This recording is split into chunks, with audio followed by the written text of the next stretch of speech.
Olá pessoal, tudo bem? No vídeo de hoje nós vamos falar sobre a crise das startups, entender por que está acontecendo esse layoff ou a demissão em massa e também vamos entender como tudo isso está ligado com a crise bancária iniciada lá pelo Silicon Valley Bank. Ficou curioso? Então venha comigo.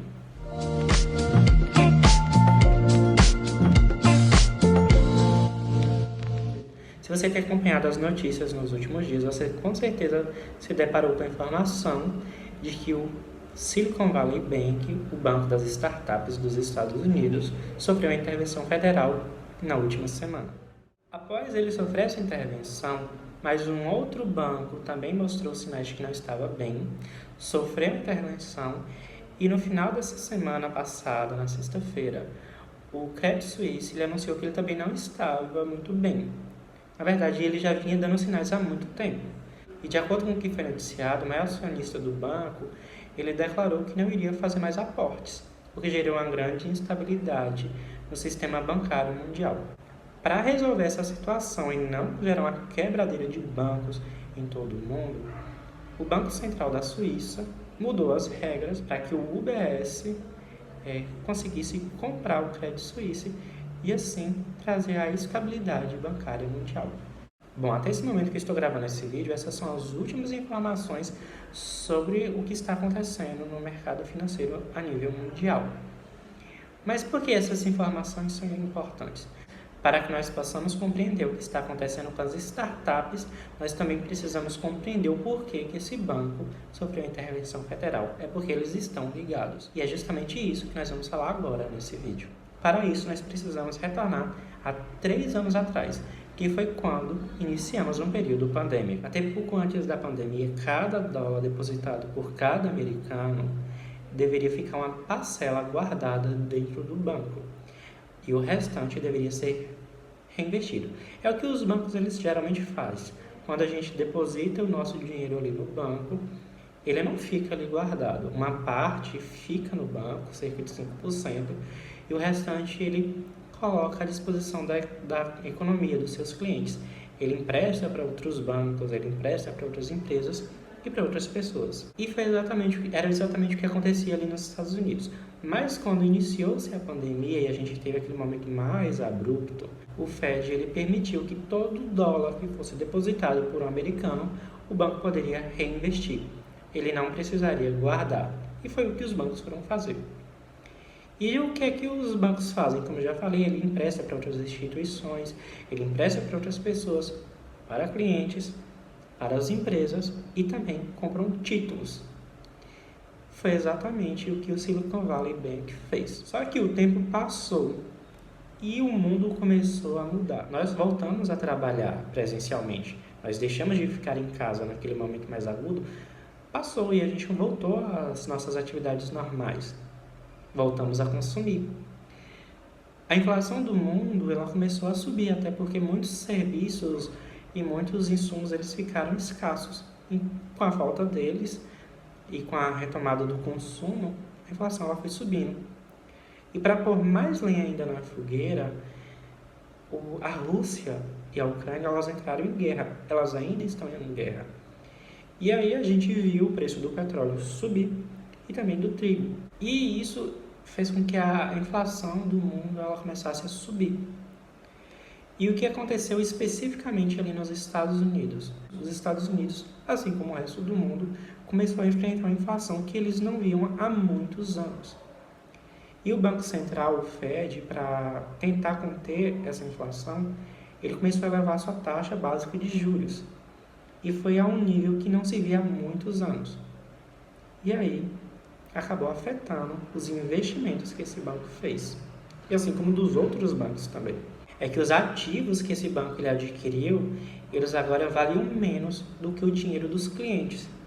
E aí ele agora começava a vender e tentar fazer dinheiro para recuperar esse dinheiro, para não passar por um problema do qual ele passou.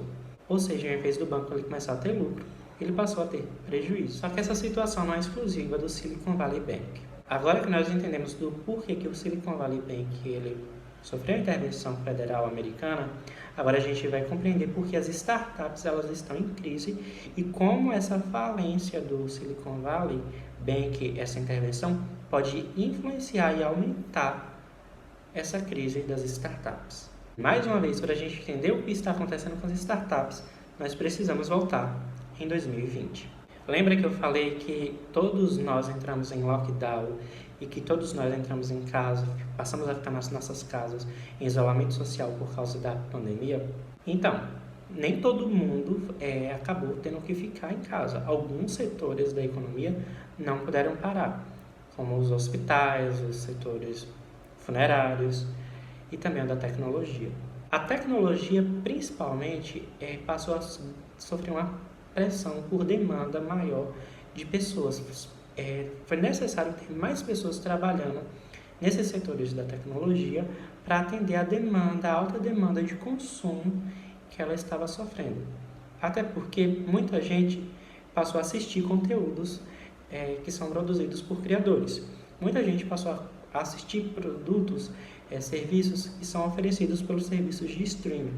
Muita gente também começou a consumir os serviços de delivery dos aplicativos. E muitas empresas que até então elas não usavam os aplicativos para fornecer os seus serviços de aplicativos, começaram a fazer. Então, essas empresas, as startups, elas viram um boom no aumento das atividades na internet e um aumento no consumo. Então, elas precisaram contratar mais pessoas. Só que elas contrataram mais pessoas do que era realmente necessário. E eles não conseguiram entender esse momento.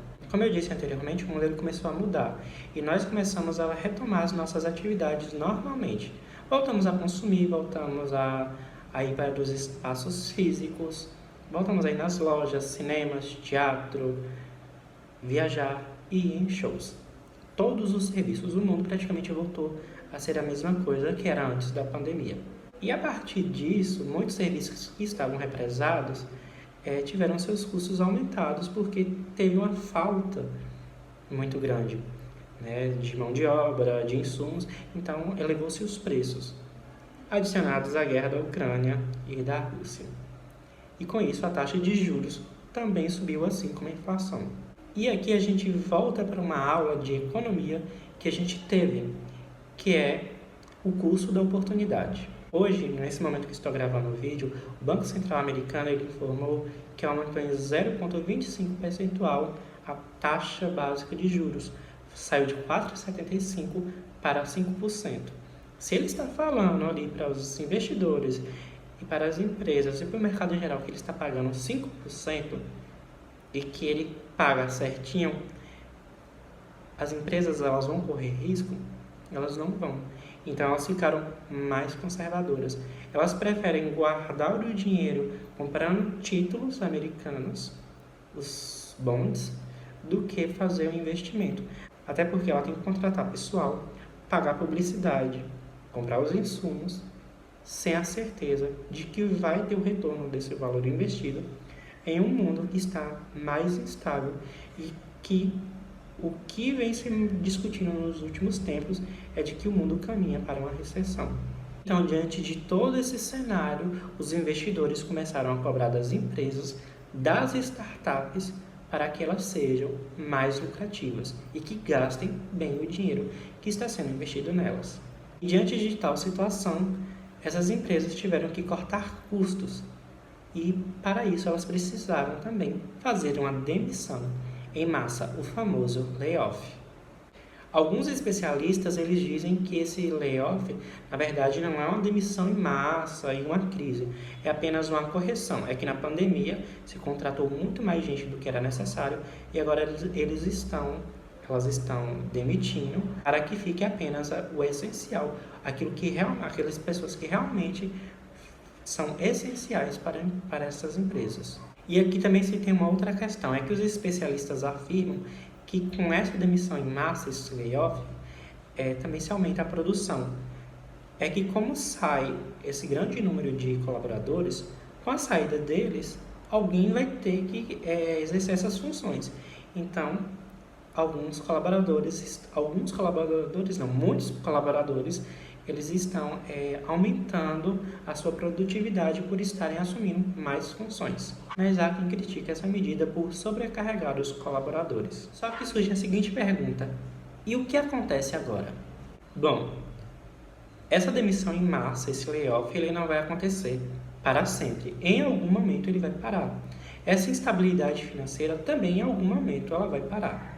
E as empresas elas voltarão a contratar. E uma outra coisa que a gente tem que deixar bem claro é que esse layoff ele não é generalizado. Ele está acontecendo apenas em áreas no qual as empresas contrataram mais do que a capacidade. Em outros, eles estão até contratando. Só para citar, a Microsoft ela demitiu cerca de 5% do seu pessoal. E ainda assim, ela continua a contratar em setores chaves. Ou seja, nós não vamos ver por tão cedo um boom na contratação de pessoas. Mas também não vamos ver essas empresas não mais contratando outros colaboradores.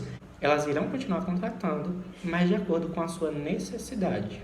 Até porque elas vão estar contratando pessoas que vão atender a sua necessidade e que esteja dentro dos seus custos, porque elas estão agora mais responsáveis com seus custos. E elas estão sendo cobradas para isso. Só que aqui tem uma outra observação. Com o fechamento do Silicon Valley Bank, que é o maior financiador dessas startups, a gente vai assistir esse ritmo de contratações serem um pouco mais lentas do que seria. Até porque as instituições elas terão mais dificuldade de pegar empréstimo, porque os outros bancos eles vão ficar mais cautelosos, até por causa do momento atual. As empresas também vão ficar mais cautelosas, até porque os juros continuam altos. Então, elas vão continuar tentando contratar de acordo com a sua capacidade e elas vão ficar preocupadas com o custo. Agora que a gente entendeu o que está acontecendo com as startups e o porquê dessa crise, aí agora surgem duas perguntas. Mas e os colaboradores dessas startups que eles foram demitidos, o que eles podem esperar do futuro? E como eles podem se recolocar mais rápido no mercado de trabalho? Bom, mas isso é assunto para o próximo vídeo. No próximo vídeo eu vou trazer 7 dicas de como você, profissional, pode se recolocar o mais rápido possível no mercado de trabalho. Essa dica serve tanto para os profissionais que foram demitidos nesse layoff, bem como qualquer outro profissional que esteja em busca de novas oportunidades. E assim nós finalizamos esse vídeo. Se você gostou desse conteúdo, comente aqui embaixo, deixe seu like, compartilhe e se inscreva no canal. Nós nos vemos muito, mas muito em breve. Até lá!